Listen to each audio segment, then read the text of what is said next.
Hello viewers, welcome to Bangla study zone. Bangla study জোনে সবাইকে স্বাগতম। দেখো, বাংলা স্টাডি জোনে আজকে আমার প্রথম ক্লাস। আমি শ্যামল রয়, তোমাদের জিকে স্যার। তো দেখো, আজকে আমি বাংলা স্টাডি জোনে গুরুত্বপূর্ণ একটি টপিক নিয়ে তোমাদের সামনে উপস্থিত হয়েছি। ভারতীয় রেলের গুরুত্বপূর্ণ জিকে। ভারতীয় যে রেল রয়েছে, যে অ্যাকচুয়ালি এটা আমাদের আরআরবি গ্রুপ ডির জন্য এই ক্লাসটি। তো দেখো, ভারতীয় রেলের গুরুত্বপূর্ণ জিকে মানে ভারতীয় রেল সম্পর্কে আজকে আমি তোমাদের পুঙ্খানুপুঙ্খভাবে আলোচনা করব। স্বাধীনতার আগে, স্বাধীনতার পরে, মানে বর্তমান ভারতে যে রেলওয়ে রয়েছে আমাদের ভারতের, সেই রেলওয়ে কিন্তু পুঙ্খানুপুঙ্খভাবে আজকে আমি আলোচনা করব। তো ভিডিওটি শুরু থেকে শেষ পর্যন্ত সবাই তোমরা দেখবে এবং ক্লাসটি যদি ভালো লাগে অবশ্যই একটি লাইক করে বন্ধুদের মাঝে কিন্তু শেয়ার করবে। তো চলো শুরু করি আজকের এই ক্লাস। ভারতীয় রেলের গুরুত্বপূর্ণ জিকে। দেখো কি রয়েছে ভারতীয় রেলের গুরুত্বপূর্ণ জিকে থেকে। দেখো কি রয়েছে। দেখো, 16ই এপ্রিল 1853 সালে ভারতীয় রেল পরিবহনের ইতিহাসে এক গুরুত্বপূর্ণ দিন। কারণ এই দিনে ভারতীয় রেল কিন্তু চালু হয়েছিল। ঠিক আছে, এখানে যদি দেখি 400 জন এখানে কিন্তু মানুষ এই রেলের মধ্যে ছিলেন, কিন্তু কেউ যাত্রী ছিলেন না, সবাই ইংরেজ কর্মচারী বা অধিকারী কিন্তু ছিলেন। ঠিক আছে, দেখো এই দিনটিতে ভারতের মুম্বাইয়ে, এখন বর্তমানে মুম্বাই, তখন তো বোম্বাই ছিল। ঠিক আছে, তখন কি ছিল? বোম্বাই। বোম্বাইয়ের বেরিবন্দর স্টেশন থেকে থানে পর্যন্ত প্রথম রেলওয়ে যাত্রা কিন্তু আরম্ভ হয়েছিল কিংবা শুরু হয়েছিল। বোঝা গেল? দেখো, ফকল্যান্ড নামে ছোট স্টিম ইঞ্জিনে টানা সেদিন কোনো সাধারণ যাত্রী কিন্তু এখানে ছিলেন না। কি বললাম? সব কিন্তু ইংরেজ আধিকারিক ছিল। ঠিক আছে, উচ্চমানের আধিকারিক ছিল কিন্তু এই কি ফকল্যান্ডের নামে যে ছোট স্টিম ইঞ্জিনে টানা হয়েছিল, সেখানে 400 জন কিন্তু লোক ছিল, সব ইংরেজ অধিকারী। ঠিক আছে, বড় বড়। ওকে, তারপর দেখো, বরিবন্দর স্টেশনকে পরবর্তীকালে আমরা ভিক্টোরিয়া টার্মিনাস এবং বর্তমানে ছত্রপতি শিবাজী টার্মিনাস নামে কিন্তু চিনি। এটি কিন্তু এখন আমাদের ইউনেস্কো ওয়ার্ল্ড হেরিটেজ সাইটের তকমা পেয়েছে এই ছত্রপতি শিবাজী টার্মিনাস, যেখান থেকে যেটা পূর্ব নাম কি ছিল? ভিক্টোরিয়া টার্মিনাস, এবং যেটা হচ্ছে বরিবন্দর থেকে। ঠিক আছে, এখান থেকে প্রথম ভারতীয় রেলের যাত্রা শুরু হয়েছিল বা আরম্ভ হয়েছিল কিন্তু। নেক্সট দেখো, ভারতের তৎকালীন গভর্নর জেনারেল কে ছিল? লর্ড ডালহৌসি। যখন ভারতীয় রেলের সূচনা হয়েছিল তখন ভারতের গভর্নর জেনারেল কে ছিল? লর্ড ডালহৌসি, যাকে ভারতের রেলওয়ের জনক কিন্তু বলা হয়। দেখো, ভারতের প্রধান অঞ্চলগুলিকে জুড়ে একটি ভারীবাহী রেলপথ নির্মাণের পরিকল্পনা কিন্তু তিনি নিয়েছিলেন। ওকে, দেখো 1845 থেকে 46 সালে কলকাতা থেকে দিল্লি পর্যন্ত রেলওয়ে বাড়ানোর জন্য সার্ভে কিন্তু করা হয়েছিল।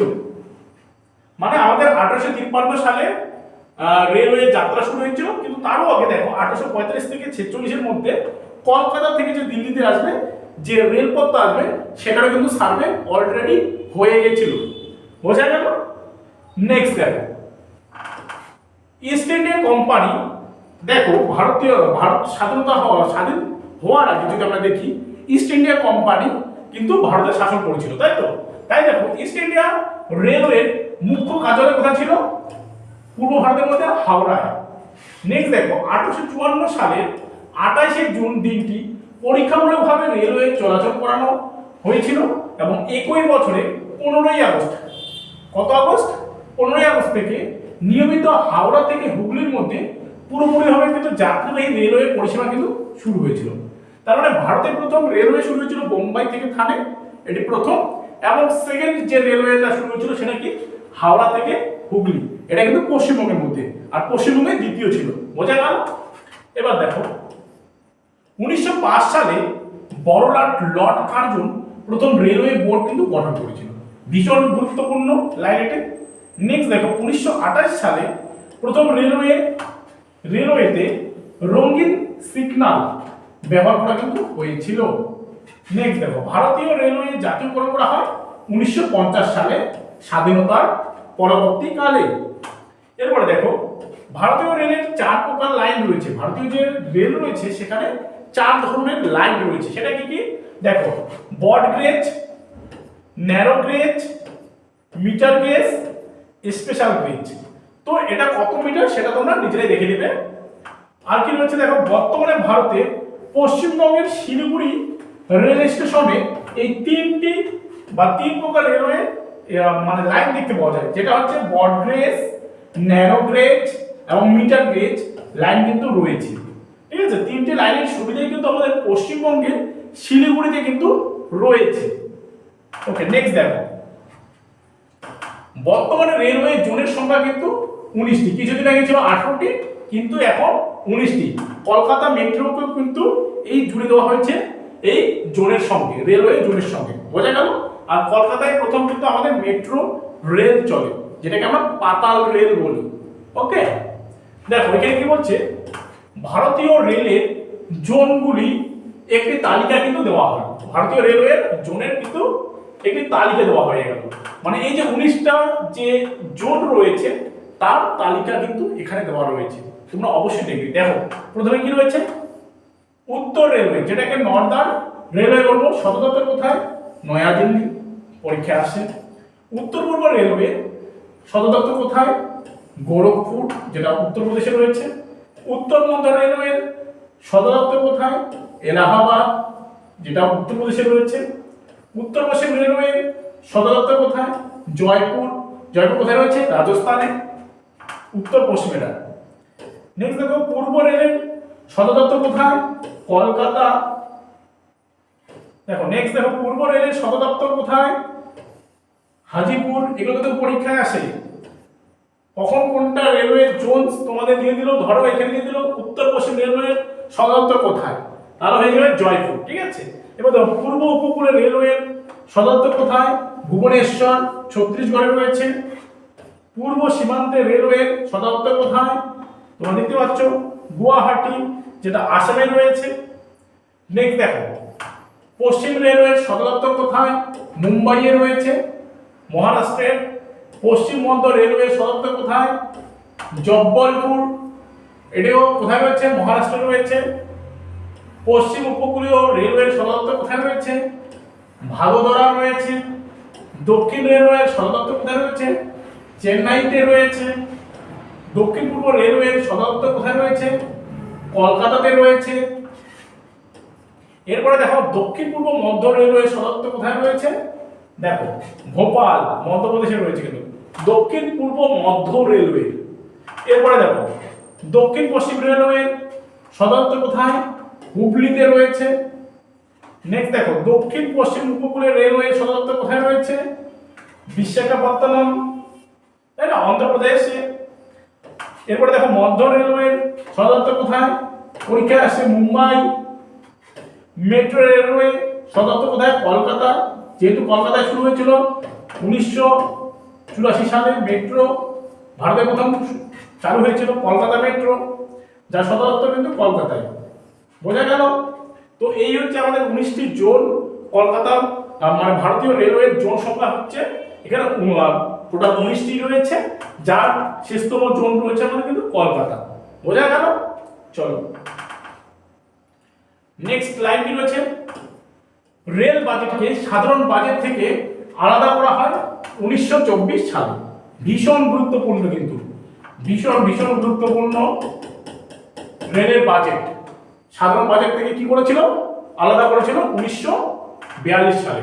এরপরে দেখো, ভারতের ইউনেস্কো ওয়ার্ল্ড হেরিটেজ সাইট গুলির মধ্যে ভারতীয় রেলের অন্তর্গত। দেখো কোনগুলি ওয়ার্ল্ড হেরিটেজ সাইটের মধ্যে রয়েছে।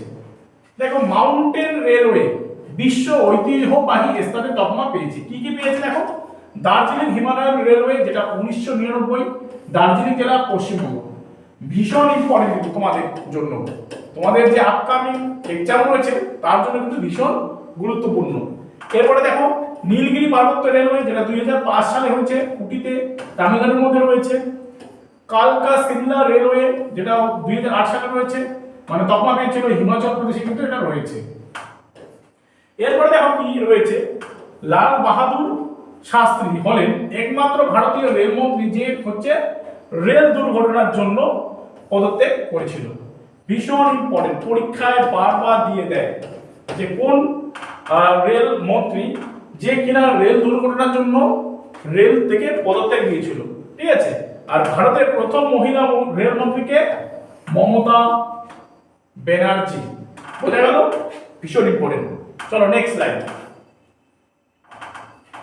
বর্তমানে ভারতের রেলওয়ে বোর্ডের চেয়ারম্যান এবং প্রধান নির্বাহী কর্মকর্তা বা সিইও চিফ এক্সিকিউটিভ অফিসার হচ্ছে কে? সতীশ কুমার, ঠিক আছে। এরপরে দেখো বর্তমানে ভারতের রেলমন্ত্রীকে অশ্বিনী বৈষ্ণব, এর আগে ছিল পীযূষ গোয়েল। এর আগে আমাদের রেলমন্ত্রী ছিল কে? পীযূষ গোয়েল, এখন বর্তমানে অশ্বিনী বৈষ্ণব, তাই তো। এরপরে দেখো ভারতের রেলওয়ে বোর্ডের প্রথম চেয়ারম্যান কে ছিলেন? স্যার টমাস রবার্টসন, একজন ইংরেজ অধিকারী, কারণ ব্রিটিশ ভারতে ছিল। স্যার টমাস রবার্টসন, তিনি 1905 সালে এই পদে নিযুক্ত হয়েছিলেন। নেক্সট দেখো স্বাধীন ভারতের প্রথম রেলমন্ত্রীকে জন মাথাই, যেটা হচ্ছে 1947 সালে, মানে দেশ স্বাধীনতা হওয়ার প্রথম রেলমন্ত্রী হচ্ছেন কে? জন মাথাই। পরীক্ষায় কিন্তু বারবার চলে আসে। এরপরে দেখো ভারতের প্রথম মহিলা রেল চালককে সুরেখা ভোসলে যাদব। এশিয়ার মধ্যে প্রথম মহিলা লোকোমোটিভ চালক বা ডিজেল ইঞ্জিন ট্রেন চালানোর প্রথম ভারতীয় মহিলাকে মমতাজ এম কাজী। নেক্সট দেখো ভারতীয় প্রথম আন্তর্জাতিক সীমান্ত ট্রেন হলো কি? সমঝোতা এক্সপ্রেস, যেটা অমৃতসর থেকে লাহোরে যায়, মানে ভারত থেকে পাকিস্তানে এই ট্রেনটা যায়, সমঝোতা এক্সপ্রেস। ওকে। নেক্সট দেখো ভারতের কলকাতা থেকে বাংলাদেশের খুলনা পর্যন্ত যে এক্সপ্রেসটা যায় তার নাম কি? বন্ধন এক্সপ্রেস, তাই তো। বন্ধন এক্সপ্রেস ভারত থেকে বাংলাদেশে যায়। বন্ধন মানে কি? বন্ধন মানে হচ্ছে বন্ধুত্ব, তাই তো। ভারতের প্রথম প্রাইভেট রেলওয়ে স্টেশনকে হাবিবগঞ্জ রেলওয়ে স্টেশন, যেটা ভোপালে রয়েছে, কি নাম? Habibganj railway station. চলো নেক্সট লাইন কি রয়েছে দেখো। ভারতের তৈরি প্রথম ট্রেন হলো কি? মেধা, আর প্রথম চলে দাদর স্টেশন থেকে মুম্বাইয়ে, ঠিক আছে। দাদর স্টেশন থেকে এটি চলেছিল, এটি মুম্বাইয়ে অবস্থিত। নেক্সট দেখো ভারতের প্রথম ডিলাক্স ট্রেনের নাম কি? ডেকান কুইন, ঠিক আছে, ডেকান কুইন দাক্ষিণাত্যের। নেক্সট দেখো ভারতের প্রথম মেট্রো চালু হয় কত সালে? ভারতের প্রথম মেট্রো চালু হয় কলকাতায় 24 অক্টোবর 1984 সালে। কিছুক্ষণ আগে বললাম যে কলকাতায় প্রথম মেট্রো কিন্তু চলেছিল, যেটাকে আমরা পাতাল রেল বলি, তাই তো। মাটির তলা দিয়ে যে রেল চলে তাকে আমরা পাতাল বলি। অ্যাকচুয়ালি আমরা মাটির ভিতরটাকে কি বলি? পাতাল বলি, তাই তো, পাতাল পুরি, তো পাতাল রেল। এরপরে দেখো পৃথিবীর মধ্যে প্রথম মেট্রো রেল চালু হয়েছিল কোথায়? লন্ডনে। লন্ডন একটি শহর, তাই তো, মানে ব্রিটেনে। এরপরে দেখো ভারতের প্রথম সৌরবিদ্যুৎ চালিত রেলওয়ে স্টেশন নাম কি? Guwahati railway station. কোথায় রয়েছে এটি? এটি কিন্তু আসামে অবস্থিত, তাই তো। নেক্সট ভারতের প্রথম বুলেট ট্রেন চালু হয়। বুলেট ট্রেন মুম্বাই থেকে আহমেদাবাদ। মুম্বাই থেকে কোথায়? আহমেদাবাদ, মানে মহারাষ্ট্র থেকে গুজরাটে প্রথম এই বুলেট ট্রেন কিন্তু চলে। ভারতের প্রথম private train Lucknow Naya Dilli Tejas express. Private মানে বেসরকারি ট্রেন, লখনৌ নয়াদিল্লি তেজস এক্সপ্রেস। এরপরে দেখো ভারতের প্রথম ডবল ডেকার এক্সপ্রেসের নাম কি? Ahmedabad Mumbai central double decker express হচ্ছে ভারতের প্রথম ডবল ডেকার এক্সপ্রেস। নেক্সট দেখো কি রয়েছে। ভারতের প্রথম রেল ইঞ্জিনের নাম কি ছিল? বিউটি, তাই তো। ভারতের প্রথম রেল ইঞ্জিনের নাম কি ছিল? বিউটি, এবং চালু হয়েছিল হাওড়া থেকে হুগলি পর্যন্ত 24 মাইল। নেক্সট দেখো ভারতের জনগণের টাকায় তৈরি প্রথম রেলপথ হলো কোঙ্কণ রেল। কোঙ্কণ রেল কোথায় রয়েছে? মহারাষ্ট্রে, তাই না। মহারাষ্ট্রের যে উপকূল ভাগ সেটাকে আমরা কোঙ্কণ উপকূল জানি। তো কোঙ্কণ রেল মহারাষ্ট্রের প্রথম চালু ছিল জনগণের টাকায়। নেক্সট দেখো, ভারতের প্রথম মেট্রো রেলের পরিকল্পনা করেছিলেন প্রধানমন্ত্রী কি, মানে কোন প্রধানমন্ত্রী? শ্রীমতী ইন্দিরা গান্ধী, যেটা করেছিল 1942 সালে। এরপরে দেখো, ভারতের প্রথম জলপথে বা নদীর তলা দিয়ে মেট্রো পরিষেবা কলকাতা চালু হয় বা হয়েছে, যেখানে হুগলি নদীর তল দিয়ে ইস্ট ওয়েস্ট মেট্রো করিডর নির্মিত হয়েছে। তো এখন মেট্রো রেল যেটা রয়েছে সেটা এতদিন আমরা জানি যে মাটির তল দিয়ে চলে, কিন্তু এখন জলের তল দিয়েও চলছে, যেটা গঙ্গা নদীর উপর তল দিয়ে। গঙ্গা নদীকে আমরা জানি যে গঙ্গা নদীকে নদীয়ার পর হুগলি নামে কিন্তু জানা হয়। তো গঙ্গা নদী না লিখে এখানে হুগলি নদী, যদি গঙ্গা নদী থাকতো তবু এখানে রাইট হতো, তাই তো। তো হুগলি নদী কিংবা গঙ্গা নদীর তল দিয়ে প্রথম মেট্রো করিডোর কিন্তু নির্মিত হয়েছে, মেট্রো রেল কিন্তু চলছে। দেখো, পৃথিবীর সবচেয়ে উচ্চতম রেলওয়ে নদী ব্রিজ কোথায়? জম্মু কাশ্মীরের চেনাব নদীর উপর কিন্তু এটি অবস্থিত। বোঝা গেল? নেক্সট দেখো, পৃথিবীর দীর্ঘতম railway route trans Siberian railway. Trans Siberian railway হচ্ছে পৃথিবীর দীর্ঘতম রেলওয়ে রুট। এরপরে দেখো, ভারতীয় রেলওয়ে এই প্রথম এশিয়ান বৃহত্তম সোলার স্টেট ইন্টারলকিং সিস্টেম কিন্তু চালু করলো, যেটা পশ্চিমবঙ্গের খড়গপুরে কিন্তু চালু হয়েছিল। ঠিক আছে, কি বললাম? ভারতীয় রেলওয়ে প্রথম এশিয়ার মধ্যে বৃহত্তম সলিড স্টেট ইন্টারলকিং সিস্টেম কিন্তু চালু করলো। বোঝা গেল? নেক্সট দেখো, ভারতের সবথেকে পুরনো স্টিম ইঞ্জিন হলো কি? ফেরারি কুইন। এগুলো কিন্তু পরীক্ষার জন্য ভীষণ ইম্পর্টেন্ট। ভারতের সবচেয়ে উচ্চতম রেলওয়ে স্টেশন কি? ঘুম স্টেশন। ঘুম কোথায়? পশ্চিমবঙ্গের দার্জিলিং জেলার মধ্যে কিন্তু এই ঘুম স্টেশনটা রয়েছে, যেটা ভারতের সবচেয়ে উচ্চতম রেলওয়ে স্টেশন। বোঝা গেল? নেক্সট দেখো, রেলওয়ে সুরক্ষা বাহিনী, যেটাকে আমরা আরপিএফ বলি, গঠিত হয়েছিল 1957 সালে। আর বর্তমানে রেলওয়ে সুরক্ষা বাহিনী বা আরপিএফ এর নতুন নাম কিন্তু হয়েছে Indian railway protection force service. তার মানে এই যে আরপিএফ এর যে পুরো নাম ছিল, মানে পুরনো নাম ছিল, সেটাকে কিন্তু পুরোপুরি ভাবে চেঞ্জ করে দেওয়া হয়েছে এবং নতুন নাম কি হয়েছে? Indian railway protection force service. বোঝা গেল? দেখো, আরপিএফ এর ডিরেক্টর জেনারেল কে এখন শ্রী মনোজ যাদব। আর ভারতের ব্যস্ততম রেলওয়ে স্টেশন কোথায়? হাওড়া স্টেশন। আর বিশ্বের মধ্যে ব্যস্ততম রেলওয়ে স্টেশন হচ্ছে শিনজুকু স্টেশন, যেটা জাপানের মধ্যে রয়েছে। এই জাপানের শিনজুকু রেল স্টেশন বিশ্বের মধ্যে সবথেকে ব্যস্ততম রেল স্টেশন। বোঝা গেল? প্ল্যাটফর্ম সংখ্যার দিক দিয়ে বৃহত্তম রেলওয়ে স্টেশন হচ্ছে হাওড়া, যেখানে 23টি স্টেশন রয়েছে হাওড়ার মধ্যে। আর ভারতের দীর্ঘতম রেলওয়ে প্ল্যাটফর্ম হচ্ছে গোরক্ষপুর, যেটা উত্তরপ্রদেশের মধ্যে রয়েছে। আর বর্তমানে ভারতের দ্রুততম রেল স্টেশন কি? বন্দে ভারত এক্সপ্রেস। বন্দে ভারত এক্সপ্রেস হচ্ছে ভারতের এখন বর্তমানে দ্রুততম এক্সপ্রেস। ঠিক আছে, 180 কিলোমিটার কিন্তু চলে পার ঘন্টায়। কোঙ্কণ রেলওয়ে জনক কাকে বলা হয়? অর্জুন বলবন্ত ওয়ালকে কিন্তু কোঙ্কণ রেলওয়ে জনক কিন্তু বলা হয়। আর বর্তমানে ভারতের বৃহত্তম জংশনকে? হাওড়া জংশন। ঠিক আছে, বর্তমানে ভারতের বৃহত্তম জংশন। রেলওয়ে স্টাফ কলেজ কোথায় রয়েছে? বড়দাতে কিন্তু অবস্থিত। তো এই ছিল কিন্তু আজকে আমাদের রেলওয়ে সম্পর্কে গুরুত্বপূর্ণ জিকে, যেটা আমি পুঙ্খানুপুঙ্খ রেলওয়ে জিকে কিন্তু বলে দিলাম। এগুলোর থেকে কিন্তু প্রশ্ন তোমাদের হয়। তো ভিডিওটি ভালো লাগলে অবশ্যই একটি লাইক করে বন্ধুদের মধ্যে কিন্তু শেয়ার করবে।